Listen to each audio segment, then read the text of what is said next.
কারণ নির্যাতিত মজলুম সিপাহসালার শাইখুল হাদিস ইবনে শাইখুল হাদিস হযরত মাওলানা মামুনুল হক রহমাতুল্লাহ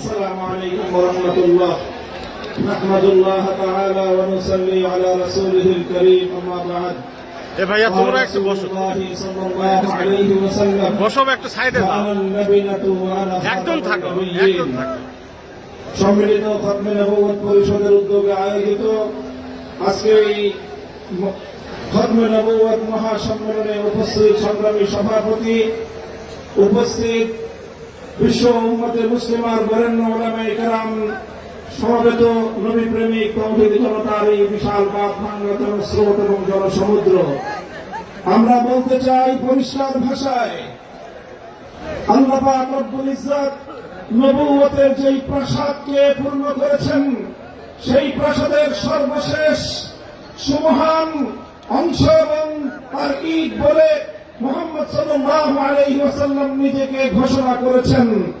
আল্লাহর নবীর পরে ইসলামের নবুয়তের এই সুমহান প্রাসাদে অন্য কেউ যদি নবুয়তের পরিচয় দিতে চায়, সে নবুয়তের এই সুমহান রাজপ্রাসাদে আবর্জনা ময়লা বলে বিবেচিত হবে। ইতিহাসের ঘৃণিত ময়লা আবর্জনা কুখ্যাত গোলাম আহমদ কাদিয়ানী এবং তার অনুসারীদেরকে বাংলার রাষ্ট্রে কাফের ঘোষণা দেখতে চাই। পরিষ্কার বলছি, আমরা 2013 সালের নবী প্রেমিক তৌহিদি জনতার শাপলা চত্বরের রক্তের উপর 24-এর যে বিপ্লব প্রতিষ্ঠিত হয়েছে, সেই বিপ্লব পরবর্তী বাংলার মাটিতে কাদিয়ানী অমুসলিম ঘোষণা হতেই হবে। সরকারগুলোকে বলতে চাই, আমাদের পূর্বপুরুষ খতিব ওবায়দুল হক, শাইখুল হাদিস আল্লামা আজিজুল হক, সাইফির সাহেব চরমনাই, মুফতি ফজলুল হক আমিনী থেকে আল্লামা আহমদ শফি রহমতুল্লাহ আলাইহি, জুনায়েদ বাবু নগরী, সকলেই কাদিয়ানীদের খতমে নবুয়ত, এই কাদিয়ানীদের অমুসলিম রাষ্ট্রীয় ঘোষণা শুনে যেতে চেয়েছেন, দেখে যেতে চেয়েছেন। দুঃখ এবং পরিতাপের বিষয়, বাংলাদেশের সরকারগুলো এই কথা রক্ষা করতে পারে নাই। আমাদের আমির হেফাজত আল্লামা মুহিবুল্লাহ বাবু নগরী হায়াতে আছেন, তার নেতৃত্বে পীর সাহেব মধুপুর যেটা তুলেছেন, এবার কাদিয়ানীদের অমুসলিম ঘোষণা দাবি আদায় করার জন্য যদি প্রয়োজন হয়, আবার 5 মেয়ের মতো ঢাকা অবরোধ করতে হবে। শুধু ঢাকা নয়, প্রয়োজনে জাতীয় সংসদের দিকে লংমার্চ করতে হবে, অবরুদ্ধ করতে হবে, সকল রাজনীতি বন্ধে, পার্লামেন্ট সচিবালয় বন্ধ হয়ে যাবে, বাংলাদেশ থমকে দাঁড়াবে।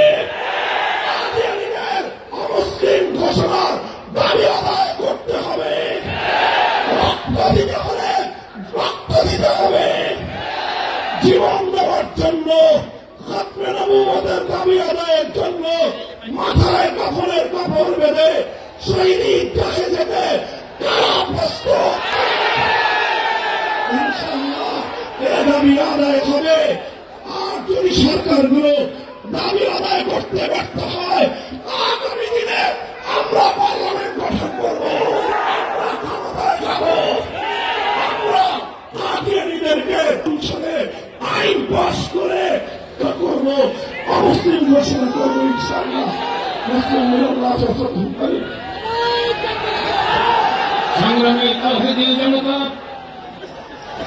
এই উত্তাল জনসমুদ্রে এ পর্যায়ে বক্তব্য রাখবেন, আমাদের উদ্দেশ্যে রাহবারি পেশ করবেন দেশের অন্যতম শীর্ষ মুরব্বী, জমিয়তে উলামায়ে ইসলাম বাংলাদেশের সংগ্রামী সভাপতি শাইখুল হাদিস আল্লামা উবাইদুল্লাহ ফারুক দামাত বারাকাতুহুম। رب العالمين والصلاة والسلام على خاتم النبيين وعلى آله وأصحابه أجمعين أما بعد حضرات علماء الكرام برادران ইসলাম আল্লাহ তাআলা যখন নিজেই কোরআন শরীফের মধ্যে বলে দিলেন মা কানা মুহাম্মাদুন আবা আহাদিন মিন রিজালিকুম ওয়ালাকিন রাসূলুল্লাহি ওয়া খাতামান নবিয়্যিন। তো আল্লাহ নিজে বললেন খাতামুন নবিয়্যিন, তাহলে আল্লাহ কি আমানো নবী? তার পৃথিবীর আপনার সেন্টার আর মরকজি